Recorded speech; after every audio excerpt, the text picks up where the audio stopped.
Eli tässä on nyt perunan nosto. Meillä kävi keväällä naapuri pienen traktorin kanssa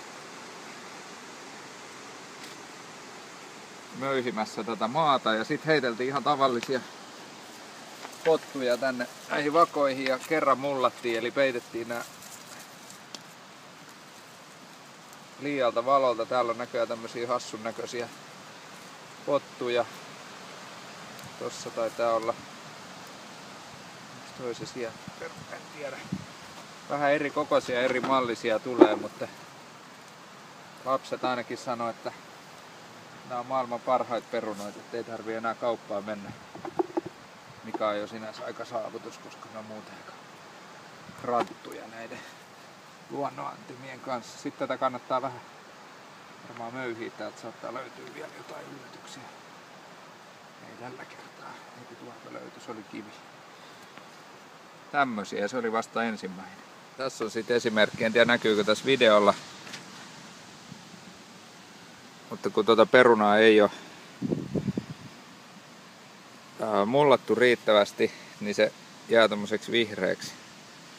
Nyt on niin auringonpaisteet, sitä ei välttämättä näe, mutta silloin näitä vihreitä ei luonnollisesti voikaan syödä. Se on saanut valoa ja sen takia niitä pitää olla riittävästi multaa päällä, että pysyy tuolla pimeässä. Sitten täällä on tämmöisiä onnistuneita yksilöitä ja vähän pienempiä. Nyt tulee sieltä esiin. Pikkuhiljaa alkaa ämpäri täyttyä. Ja tässä näkyy tämmönen esimerkillinen juuri. Eli täältä löytyy hyvän kokoista perunaa ja toi itse kasvi on päässyt kasvamaan pitkäksi. Sitten jos tätä kääntelee, niin täältä löytyy se, mistä se on lähtenyt. Eli tosta se on lähtenyt kasvamaan toi kasvi. Ja sitten täällä on näitä mukuloita. Laskeskellut tässä enkkoja, että ehkä semmonen 10 pottuu voi löytyä. Ja sitten täällä löytyy tämmösiä ihan snadeja, ehkä mä noin pian tän otan. Vartin verran heiluttelin talikkoa tuolla perunamaassa ja arvaatte varmaan mitä seuraavaksi. Eli siitä olisi tarkoitus aloittaa pieni perunateatteri. Ei muuta kuin jynssää. No niin.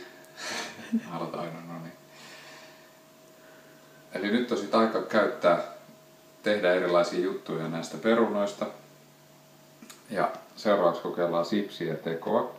Mulla on tämmönen peruskeittiö, mikäköhän se nimi on, raastin. Ja täältä sivusta löytyy tää sipsien tekoterä. Ja 3 perunaa mä oon tässä laittanut. Tää on pirun näppärä. Tulee ohutta.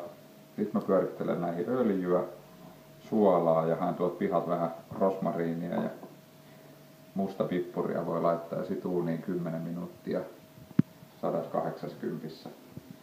Katsotaan mitä tulee. Noin, tuolla on nyt kulhossa viipaloidut perunat, öljy, suola, musta pippuri ja sitten vähän rosmariinia. Mä sekoittelen ne ja levitän tuohon pellille. Sipsit tuli uunista. Täällä on ensimmäinen erä.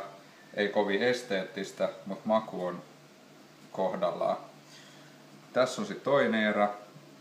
Mun sipsiraastin oli vaan ehtinyt jo astianpesukoneeseen, niin käytin juustohöylää. Tulee vähän paksumpaa siivua ja höyläsin myös sormea siinä samalla. Mutta kokeillaan millainen tästä tulee. Sitten mä levitän nyt tällä kertaa tässä suolan ja pippurin, koska tuossa äskeisessä erässä niin oli siellä kulhossa.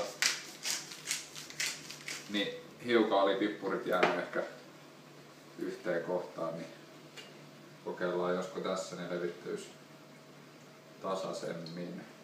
Täältä öljypintaa ja näin. Ja uuni. Ja nyt tuli uunista sipsierä 2. Ja nää oli nyt niitä juustohöylällä tehtyjä. Sormi on paikattu. Ja jälki on ainakin parempaa. Hiukan jäähtyy, niin sit maistetaan.